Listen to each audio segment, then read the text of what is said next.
أحباب المتابعين والمتابعات الكرام لقناة صحة عظامك، حياكم الله. اليوم بإذن الله سوف تكون حلقتي عن قطع الرباط الصليبي أو كما يسمى المتصالب الأمامي للركبة، وهو عبارة عن قطع الرباط الأمامي الصليبي للركبة.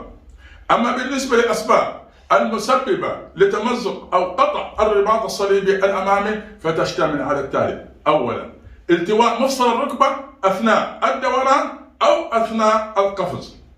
ثانيا، الركض، ثم التوقف بشكل مفاجئ عند تغيير الاتجاه. ثالثا، مد الركبة أكثر من اللازم وخاصة أثناء ممارسة الرياضة.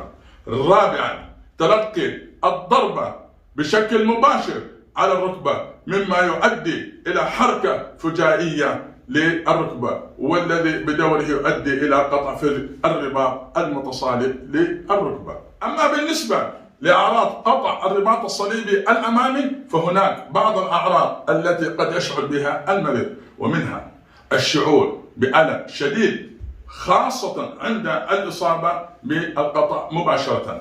ثانيا، احتمالية سماع صوت فرقعة عند الإصابة خاصة عندما يكون القطع كامل للرباط الصليبي الأمامي. ثالثا، وجود تورم بالركبة بعد الإصابة مباشرة في خلال مدة 30 دقيقة. رابعا، الشعور بعدم ثبات الركبة أثناء المشي والإحساس بأن الركبة تخونك أو تخون المريض بعد فترة من الإصابة. خامسا، حدوث طمور وضعف بعضلات الفخذ الأمامية، وذلك لعدم استعمال الركبة بالشكل الصحيح. أما بالنسبة لأنواع قطع الرباط الصليبي الأمامي فهناك نوعان. النوع الأول وهو قطع رباط صليبي أمامي جزئي، وعندما يكون ذلك القطع أقل من 50% من سمك الرباط الصليبي الأمامي.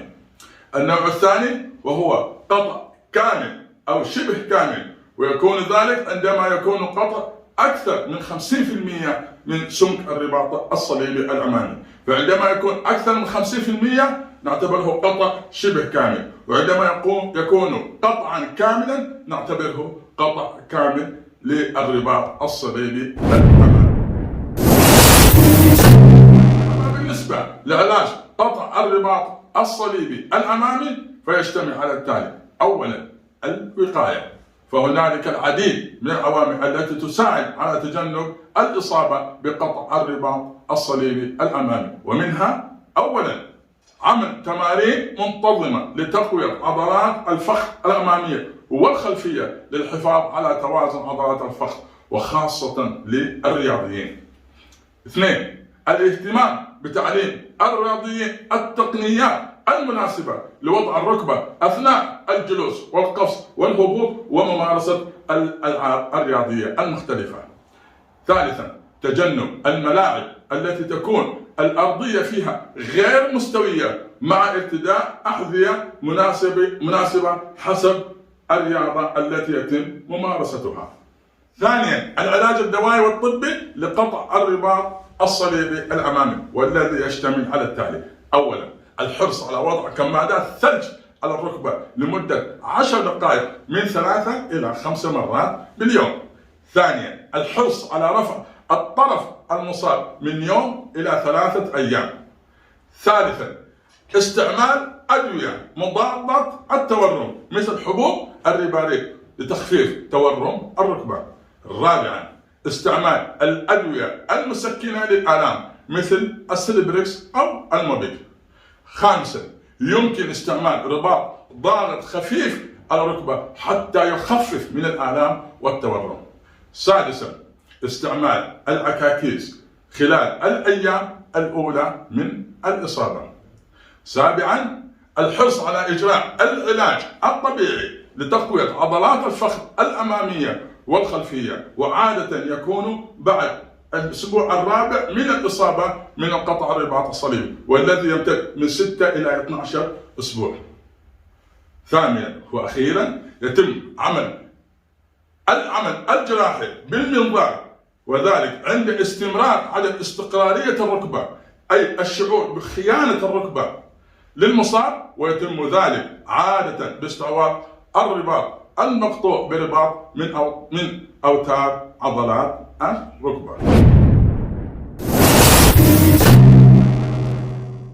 السلام عليكم ورحمة الله وبركاته. معكم المدرب الصحي بدر الهوساوي. اليوم بإذن الله سوف أقدم لكم من أهم وأسهل 3 تمارين منزلية لقطع الرباط الصليبي الأمامي. التمرين الأول تمرين القفصاء على الحائط، والذي يساعد على تقوية عضلات الفخذ الأمامية، وهو عبارة عن الوقوف بشكل مستقيم، ثم الرجوع حتى ملامسة الجلد للحائط، ثم البدء بالنزول بهذه الطريقة كما ترون مع زاوية الركبة 90 درجة، وفرد اليدين بهذه الطريقة كما ترون، مع البقاء لمدة 5 ثواني بهذه الطريقة، ثم البدء إلى الرجوع لنقطة البداية مع النصح الشديد بتكرار هذا التمرين يوميا من 2 إلى 3 مرات. التمرين الثاني تمرين السير على الركبة، وهو أيضا من التمارين التي تساعد على تقوية عضلات الفخذ الأمامية الرباعية، وهو عبارة عن الجلوس على حافة الكرسي مع استقامة الظهر كما تشاهدون، ثم البدء برفع القدم المصابة تدريجيا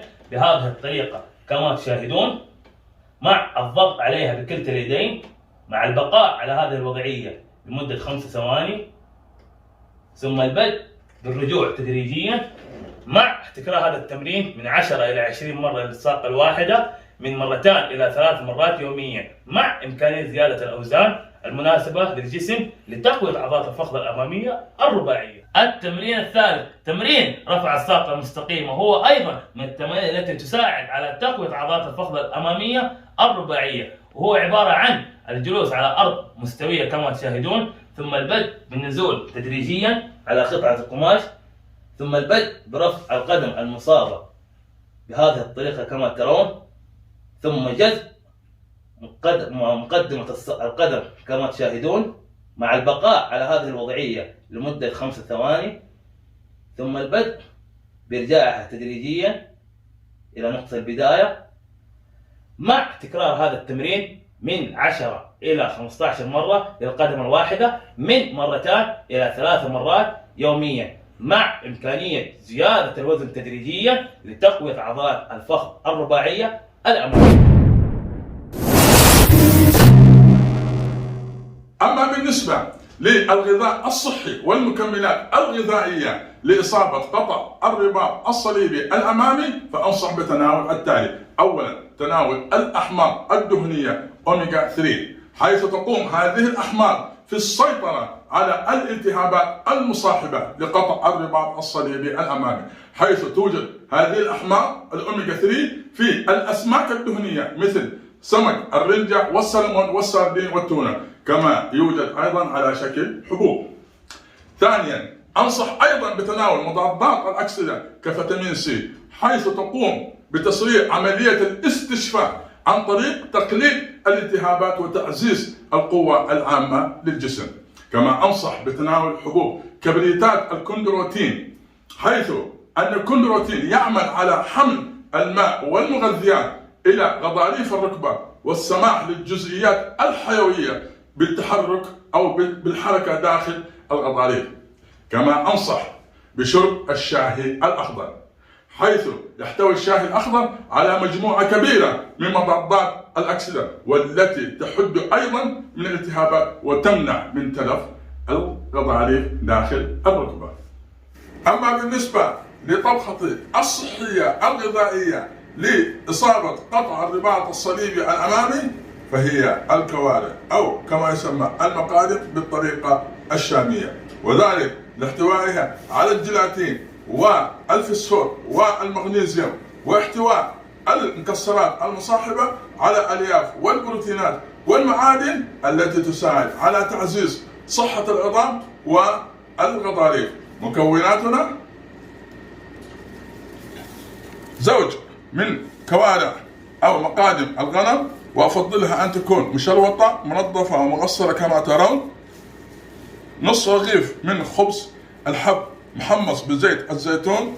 نحتاج إلى الملح، كزبرة خضراء ناعمة، ونحتاج إلى عصير ليمون طازج، كما نحتاج إلى فلفل أسود والزنجبيل ولوز بجلي محمص بزيت الزيتون، وإلى 3 فصوص من الثوم المهروس. كما نحتاج إلى لترين من الماء. لتجهيز وتحضير طبختي أقوم أول شيء بوضع زوج المقادير في القدر أو الطنجرة، ثم بإضافة لترين الماء،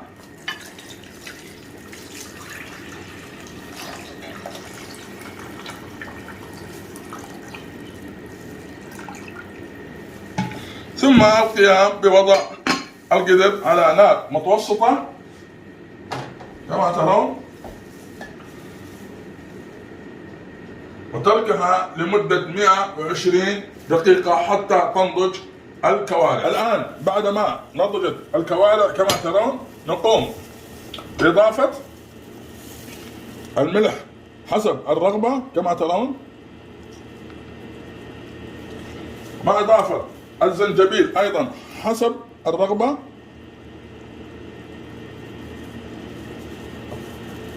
مع إضافة الفلفل الأسود أيضا حسب الرغبة. ثم نقوم بإضافة الثوم المهروس إلى الخليط، ثم نقوم بتقليب المقادم مع البهارات حتى تمتزج، ثم نقوم بتغطية القدر لمدة 5 دقائق حتى تمتزج البهارات مع مرقة المقادم. والآن كما ترون بعد ما أصبحت طبختنا جاهزة نقوم بوضع الخبز المحمص بزيت الزيتون في وعاء التقديم يكون عميق، ثم نقوم بوضع الكوارع على الخليط على الخبز المحمص كما ترون، ثم نقوم بإضافة بعض المرقة على الجميع كما ترون، ويمكن وضع بقية المرقة في وعاء آخر، ثم نقوم بإضافة اللوز البجري المحمص على الجميع كما ترون، ثم نقوم بالتزيين بالكزبرة الخضراء،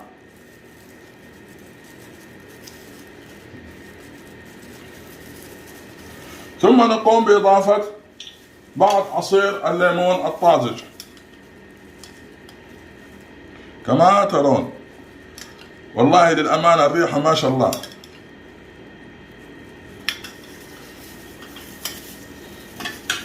وبالهناء والعافية في حلقة جديدة بمعلومة صحية جديدة وفائدة جديدة، وأنتم ترفلون بالصحة والعافية والشفاء العاجل والتام بإذن الله. ولا تنسوا الاشتراك بالقناة حتى تصلكم حلقاتي.